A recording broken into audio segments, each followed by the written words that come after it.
Good afternoon, Warriors. Today is Tuesday, April 9th, 2019. Taking a look at our homework for the rest of this week and beyond in math. We've got practice 16.3. You're only doing the first side of the page. Do not do the last problem on the page. In regards to our Alex packet that is due on Monday, April 22nd. Remember, we gave out a list of criteria that must be done with the packet. Absolutely no homework passes can be used on that. You have tonight, tomorrow, and Thursday night to go home, look over the packet, and see if there's anything you do not understand to then bring questions in and ask your teacher. In science, there's no homework.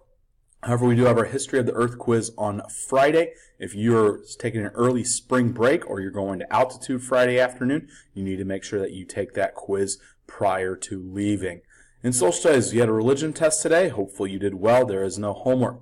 In language arts, we have a Ruby Bridges form that is in Google Classroom.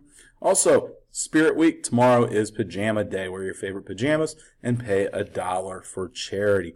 In literature, there is no homework. However, just a reminder, AR points are due May 17th. If for some reason you did not get your mini presentation on famous people of the 1930s done, get it done tonight and we can present tomorrow. That's it for today. Have a great Tuesday.